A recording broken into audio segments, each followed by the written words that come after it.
अस्सलाम वालेकुम वीवर्स, कैसे हैं आप सब लोग। अल्लाह से उम्मीद है कि आप लोग ठीक होंगे, खैरियत से होंगे। और यहाँ पे मैं दोपहर के खाने की तैयारी कर रही हूँ। गैस आज फिर भी आ रही है, कल तो बिल्कुल भी नहीं आई थी।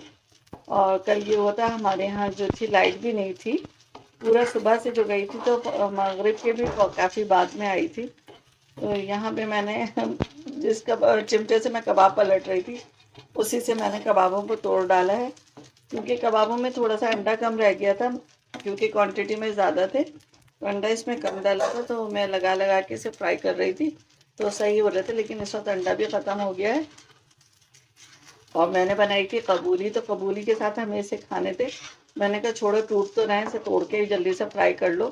तो बल्कि तोड़े हुए कबाब का आपने देखा होगा अक्सर अच्छा और मज़ेदार से बनते हैं, क्योंकि ज़्यादा क्रिस्पी हो जाते हैं जब आप उसे बहुत अच्छा सा फ्राई कर लेते हैं। तो ये होता है, मतलब मैंने तो भाई यही देखा है कि अगर कबाब टूट जाए और उसको फिर आप फ्राई करें तो वो ज़्यादा अच्छे मज़ेदार सा लगता है। पता नहीं क्यों, मुझे तो ऐसे ही लगता है। आप लोग बताइएगा ऐसे है कि नहीं। आज गैस अभी भी देखें आप, कितनी हल्की सी आ रही है फुल चूल्हे पे। फील हो रही होगी पता नहीं, लेकिन फिर भी आ रही है।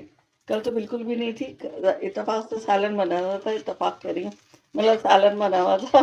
रोटियाँ फिर तंदूर से मंगा ली थी मैंने, तो इससे खाना हो गया था दोपहर का। और फिर इसी स्लो फ्लेम पे चाय रख दी थी, तो चाय भी बन गई थी। क्योंकि अब ज़रा ठंडा मौसम हो गया है ना, तो दिल चाहता है दोपहर के खाने के बाद या रात के खाने के बाद की चाय पी ली जाए। तो आज मैंने ये किया था कि 11 बजे ही यहाँ पे कबूली पका दी थी। तो ये कबूली हमारी तैयार रखी हुई है, बस अब निकालना है खाना। और क्योंकि 11 बजे तो बच्चों के नाश्ता हो रहा था, तो मैंने उस वक्त ये पका दी थी। मैंने कहा ऐसा ना हो अभी तो गैस है और बाद में ये भी ना रहे, तो मतलब दम आ चुकी थी मेरी कबूली। तो लेकिन खाएंगे तो इसी बात तकरीबन अब मेरे ख्याल से 3 का टाइम हो रहा होगा, 2:30-3 का। तो बस ये खाना है दोपहर का इस वक्त का हमारा। तो बस ब्लॉग का भी यहीं से स्टार्ट कर दिया, बाकी देखें जिस तरह होता रहेगा इंशाल्लाह आपके साथ शेयर करती रहूँगी। और परसों मैंने कुकीज़ भी बनाए थे, चॉकलेट कुकीज़, और बड़े अच्छे मज़ेदार से बने थे। लेकिन मैं आपके मतलब अपने ब्लॉग के लिए मैं कोई मतलब आप लोगों के लिए क्लिप नहीं बना सकी थी उसका, कि बेक कर रही हूँ ये कर रही हूँ। तो वो खैर मैं आपको बेक हुआ हुआ दिखा दूंगी। और अगर आपको देखना है कि मैंने कैसे बेक किए थे तो आप मेरे कुकिंग चैनल पे जाके देख सकती हैं। तो मेरे कुकिंग चैनल का तो आप लोगों का नाम पता ही है, जो पहले से देखते हैं, और जो नए हैं उनके लिए मैं फिर बता देती हूँ। मेरे कुकिंग चैनल का नाम है कराची का जायका। तो उस पर कुकीज़ की रेसिपी पड़ी थी और बड़े मज़ेदार से कुकीज़ तैयार हुए थे, जो कि मैंने विदाउट ओवन बनाए थे। तो आप वहाँ से जाके शेयर कर सकती हैं और ढेर सारी कुकीज़ बहुत कम पैसों में बना के अपने बच्चों को दे सकती हैं और मेहमानों के लिए स्टोर भी करके रख सकती हैं। तो चलिए मैं आपको कुकीज़ दिखाती हूँ।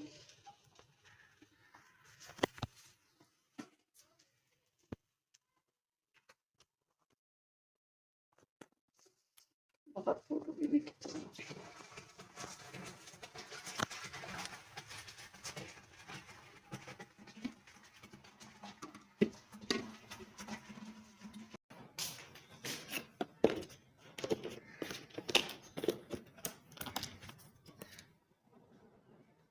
तो यहाँ पर आप ये कुकीज़ देख सकती हैं, और ये काफ़ी सारे खा लिए गए हैं और अभी काफ़ी सारे बाकी हैं। ये असल में मैंने डार्क चॉकलेट में बनाए थे, तो इसलिए थोड़ा सा इनका कलर डार्क है, वरना मज़े में बहुत मज़ेदार थे ये, और क्रिस्पी भी थे और अभी तक हैं।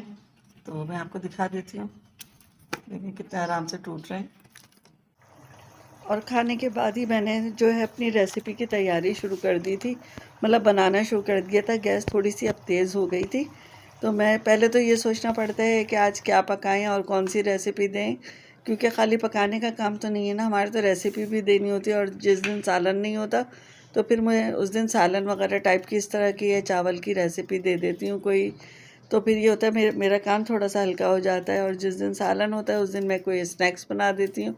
तो इस तरह से करके मेरा सारा दिन गुजरता है। तो यहाँ पे पहले मैंने सोचा, फिर मैंने कहा चलो चिकन अचार गोश्त बना देते हैं, तो यहाँ पे बस मैंने वो बनाया था और मैंने आपके साथ भी यहाँ पे थोड़ा सा शेयर कर लिया। और ये क्योंकि असर मगरिब के दरमियान का टाइम है, तो मैं यहाँ पे अपने ये रेसिपी का फ़ाइनल लुक दिखा रही थी, तो मैंने यहीं पर आपके लिए भी क्लिप रिकॉर्ड कर लिया था।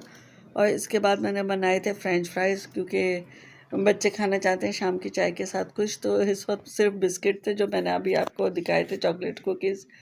तो मैंने उसके साथ फिर बना लिए थे यहाँ पे फ्रेंच फ्राइज़।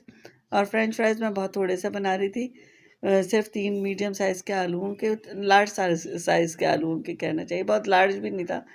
बस आप जो चाहें से कह लें, मीडियम कह लें, लार्ज कह लें, बस ये आलू थे 3 अदद बड़े साइज़ के।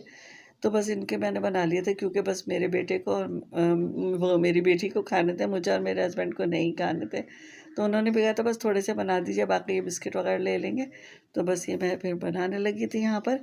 तो आज मैं अपनी मेहंदी, मेरी जो है आप मेरे हाथों पे देख रहे हैं, तो ये मेरी बेटी ने एक दिन, मतलब 3-4 दिन में उसने ये मेहंदियाँ लगाई थी मेरे हाथों पे। तो एक मेहंदी मैंने आपके साथ शेयर की है। खैर उस पे मैं आपको टिप दूँगी, क्योंकि आजकल ना ये मेहंदी से भी और वैसे भी बर्तन धोने से हाथ जो है ना बड़े ड्राई हो जाते हैं। तो मैं आपको वो वाला टिप दूँगी जो आपने बहुत दफ़ा सुना भी होगा। यानी आप मतलब एक, अगर आप कोई बॉटल ले लें और उसमें उतना ही अर्क़े गुलाब डालें, और जैसे अगर छोटी बॉटल है आपके पास, तो या आप 10 टेबल स्पून डाल लेंगे, तो 10 टेबल स्पून ही अर्क़े गुलाब लें, 10 टेबल स्पून ग्लिसरीन लें, और 10 टेबल स्पून ही जो है लेमन जूस, फ्रेश लेमन का जूस लीजिएगा रखे हुए, या बाज़ार वाले मत यूज़ कीजिएगा। फ्रेश लेमन का जूस लेके बीज हटा के आप उन सबको एक साथ मिक्स करें और खूब एक बॉटल में डाल के हिला लें। और हिलाने के बाद वो आप अपने हाथों, फेस और पैरों पे लगाएंगी, तो ड्राइनेस भी नहीं होगी और फटे-फटे से हाथ ख़त्म हो जाएंगे। और छोटे बच्चों के भी आप बहुत आराम से ये चीज़ें लगा सकती हैं, क्योंकि बहुत सारी हमारी बहनें जो हैं बाज़ार के लोशन लगाते हुए छोटे बच्चों को डरती हैं, या उनको एलर्जी होती है। तो उनको ये चीज़ें आप लगाएंगी ना, तो उनके फटे हुए हाथ पैर जो होते हैं, ड्राई जो हो रहे होते हैं, वो भी सही हो जाते हैं। और इसमें आपको सबसे बड़ी एक राज की बात बताती हूँ, आप पार्लर जाती हैं, मेरा भी पार्लर था, तो मैं आपको इसलिए बता रही हूँ ये, कि आप फेस पॉलिश कराती थी और फेस पॉलिश के बाद आपको स्किन शाइनर लगाया जाता था। तो वो स्किन शाइनर क्या होता है? वो स्किन शाइनर यही लेमन जूस, ग्लिसरीन और अर्क़े गुलाब से बना हुआ होता है, जो कि कंपनीज़ बना के देती हैं फेशियल किट्स के साथ। तो ये जो है ना, ये वो वाली चीज़ होती है, और वो इसलिए लगाई जाती है कि जब हम फेस पॉलिश कराते हैं ना, तो उसमें ब्लीच का बहुत ज़्यादा क्वांटिटी ली जाती है, और साथ ही वॉल्यूम्स बहुत सारे लिए जाते हैं, और मतलब इस हर चीज़ क्वांटिटी में ज़्यादा होती है, जो हमारे कलर को साफ़ कर देती है। लेकिन उसकी वजह से हमारे चेहरे पर ड्राइनेस आ जाती है, रैशेस पड़ने का डर होता है। तो उसके बाद ये फेस पॉलिशर के नाम से आते हैं। फेस पॉलिशर, कोई फेस पॉलिश देता है, स्किन शाइनर देता है कोई नाम से, किसी का मतलब मुख्तलिफ़ कंपनियों के मुख्तलिफ़ नाम है।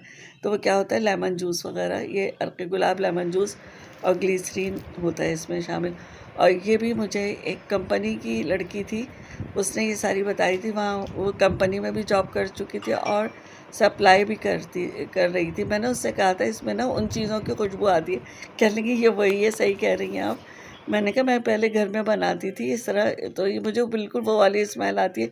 जब उसने कहा ना, तो फिर मैंने उसको चख के देखा, क्योंकि उसमें कोई केमिकल नहीं होता है।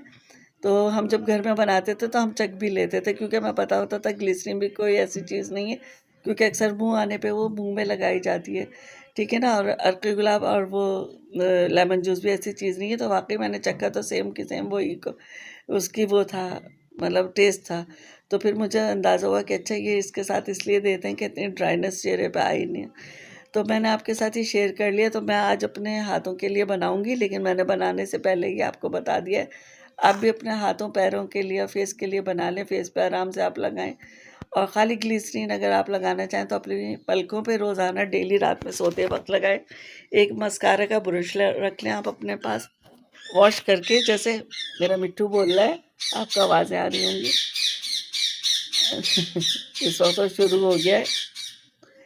तो वो आप खाली ब्रश को साफ़ करके रख लें, और उससे ग्लिसरीन जो अपने पलकों पे लगाएंगी, डेली लगाएं। और थोड़ी सी, बिल्कुल थोड़ी सी मामूली से टिप्स है, अगर आप काट के लगाएंगी अपने लैशेज़, तो आप यकीन करें आपकी लैशेज़ इतनी लंबी, अच्छी, घनी हो जाएंगी कि आप खुद देख के हैरान होंगे, और लोग भी कहेंगे कि तुम क्या कर रही हो। तो ये 2 टिप्स आज मैंने आपके साथ शेयर की हैं। तो बताइएगा आज का व्लॉग टिप्स के साथ आपको कैसा लगा। इंशाल्लाह मैं आपके साथ कोई ना कोई टिप शेयर करती रहूँगी। अब कोशिश करूँगी कि व्लॉग हमारे जो हैं आप लोगों के लिए कारआमद साबित हो। तो अपने व्लॉग का यहीं पर एंड करती हूँ। आज का व्लॉग कैसा लगा, अच्छा लगा है तो लाइक शेयर कमेंट्स कीजिएगा। मिलेंगे नेक्स्ट व्लॉग में। अल्लाह हाफ़िज़।